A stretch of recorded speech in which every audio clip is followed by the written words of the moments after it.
र दर्शकबिन तपाईहरुलाई च्यानलमा स्वागत। यो मौरी चाहिँ भाग्ने ट्राई गरेको थियो। अर्को ठाउँबाट यो ठाउँमा पनि सारियो, तर आज एकदमै 6-7 दिन पानी परेर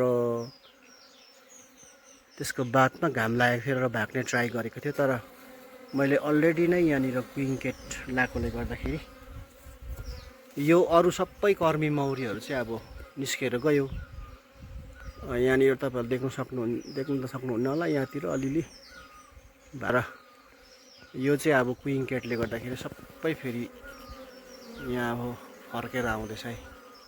र तपाईहरुले चाहिँ यो सिजनमा चाहिँ क्विन केट लाउनु पर्ने हुन्छ अनिवार्य रूपमा। र क्विन केट मात्र लगाएर हुँदैन, तपाईले यसलाई अब अलिकति फिडिङ पनि दिनुपर्छ।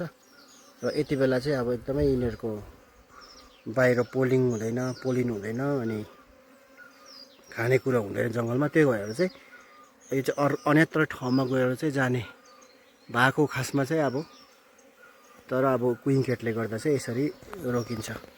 र यो भित्र अब रानी छ, त्यो भएर चाहिँ यिनीहरू भाग्नु सकेन।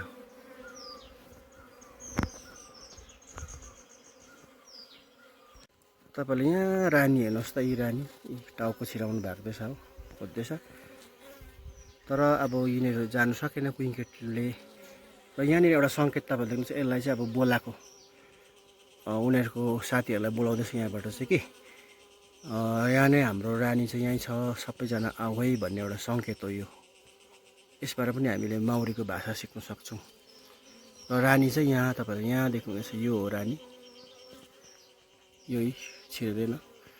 र एक्चुअलमा त यिनीहरूलाई यसरी छोड्नु चाहिँ पर्ने हो, यिनीहरू आफ्नो स्वतन्त्र रूपले जानुपर्ने हो। तर अब छोडेर पनि यो भएन पालेको चिज। तर अब यसलाई चाहिँ हामीले के गर्नुपर्छ भने यसलाई अब त्यतिकै फर्केर आएर त्यसलाई त्यतिकै राख्नु भएन। अब यसको खाना नभएको कारणले गर्दा चाहिँ यो चाहिँ गएको वरिपरि जङ्गलमा केही पनि यिनीहरूको सही मात्रामा यिनीहरूले खाना नपाएको कारणले गर्दाखेरि यसलाई चाहिँ अब हामीले फेरि फिडिङ दिनुपर्ने हुन्छ।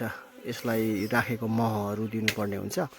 र अब बर्खा लागेको कारणले गर्दाखेरि अब 3 देखि 4 महिनासम्म चाहिँ अब यसलाई पुरा हेरचाह गर्नुपर्ने हुन्छ, खाना दिनुपर्ने हुन्छ। त्यसो गर्दा चाहिँ फेरि यसले अक्टोबर नोभेम्बर को टाइममा फेरि कोलोनी डेभलप गर्छ र मह उत्पादन चाहिँ यसले दिने गर्छ। यहाँ तलनिर बस्ने ट्राई गरिरहेको छु, हेर्नुहोस् त। अनि अब रानी छैन, आउनु सकेन, त्यो भएर चाहिँ यो यहाँतिर छ, निकै तल गयो।